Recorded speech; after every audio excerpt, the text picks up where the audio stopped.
नमस्कार, आप सभी का स्वागत है ललित अपराध लाइव न्यूज चैनल में। मैं राधा देवी ले चलती हूँ कुछ धार्मिक खबरों की ओर। उत्तर प्रदेश जनपद कानपुर देहात के ग्राम सबदलपुर में 4 दिसंबर को श्रीमद् भागवत कथा एवं कलशों की पूजा आरती जोड़ी की गई। रामनाथ पाल पत्नी इंद्रानी देवी ने की एवं सभी ग्राम वासियों ने मिलकर के श्रीमद् भागवत कथा एवं कलशों में जल भर करके पूजन करा करके परिक्रमा की शुरुआत। नगर भ्रमण के बाद में सभी कलशों को वहां पर लाया गया जहां पर श्रीमद् भागवत कथा की व्यास गद्दी बनी थी। वही स्थान पर आकर के सभी कलशों एवं श्रीमद् भागवत कथा की स्थापना कराई गई, जिसमें कथा करा रहे पारीक्षक के स्थान पर रामनाथ पाल और उनकी पत्नी इंद्रानी देवी से पंडित आचार्य राहुल मिश्रा जो औरैया से श्रीमद् भागवत कथा को सुनाने के लिए पधारे गए हैं, जिसमें कथा का समापन 7वें दिन होगा, जिसमें यज्ञ होने के बाद में भंडारा का आयोजन होगा। रिपोर्टिंग उषा देवी, प्रबंध संपादिका की। मानो ब्रह्म आनंद के समान आया होगा, बड़ा प्रसन्न हुए। नाच गाने होने चाहिए, अभी नहीं, अभी 3 और आती है।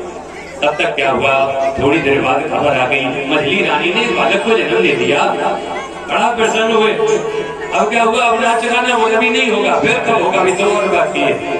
शाम को खबर आ गई, क्या खबर आई कि सबसे छोटी रानी ने 2 बालक को जन्म दे दिया। बड़ा प्रसन्न हुए। तो क्या हुआ प्रसन्नता में, परमानंद पूरी मन राजा कहा बुलाओ बजाओ बाजा।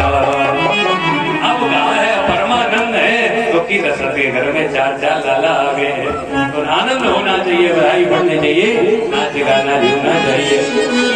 तो अभी जुमा किसी से दोनों लाला के एक साथ कराना। छोटे पंडित जी की इच्छा है कि दोनों लाला की एक ही साथ बधाई हो, ठीक है ना। क्योंकि सब देखते हुए पीछे देखते दादा लोग जल्दी उठने लगते हैं। सब देखते हुए हम धीरे धीरे कथा को आगे बढ़ाएंगे।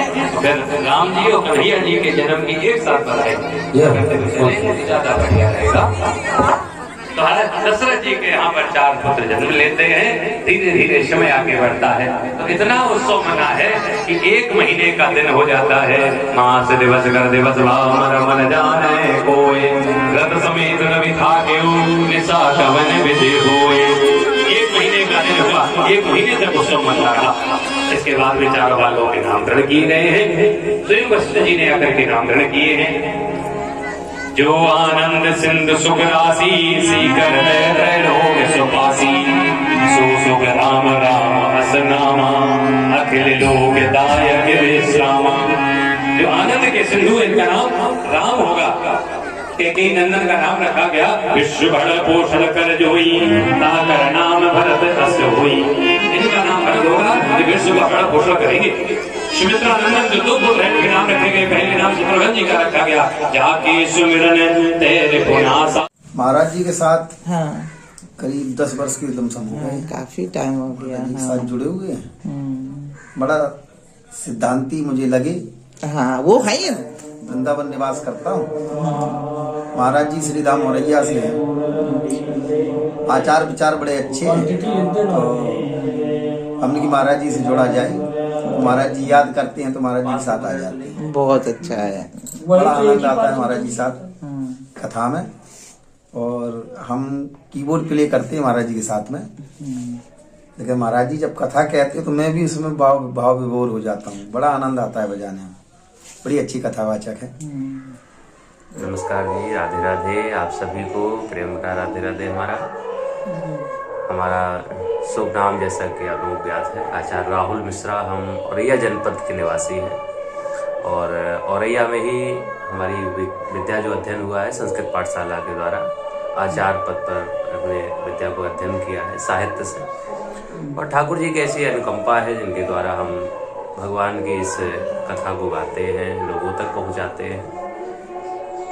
देखा जाए तो निजी अनुभव की बात करें तो आज हमको 13 वर्ष हो गए भगवान कथा गाते हुए। और गाते गाते निजी अनुभव की बात करें तो हमारा एक निजी अनुभव एक यही है, परमात्मा हर परिस्थिति में साथ देते हैं।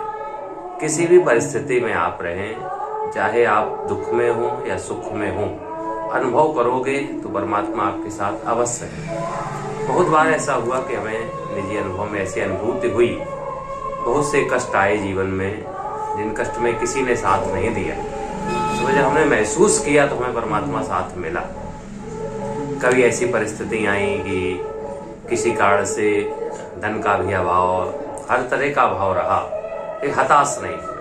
जी हताश ना होने से जब वो समय सामने आता है तो हमें उतनी उपलब्धि जितनी चाहिए वो हमें परमात्मा ने दी।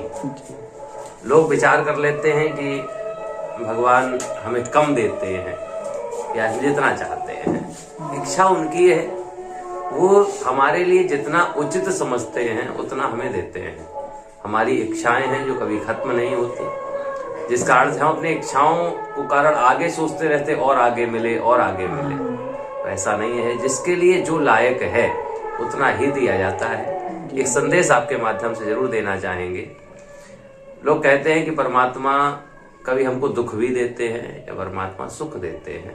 चाहे दुख हो या सुख हो, ये दोनों एक सीमित मात्र हैं, हर व्यक्ति को सीमित में ही दिए जाते हैं। जी उदाहरण के तौर पर किसी माँ बाप के 2 बच्चे हो, एक छोटा और एक बड़ा।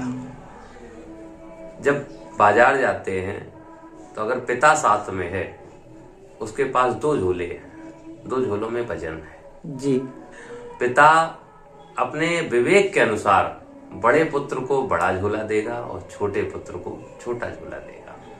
क्यों? वो जानता है कि कौन सा पुत्र कितने लायक, कितना वजन उठाने लायक है, कैसा वो परिस्थिति को निर्वहन कर सकता है।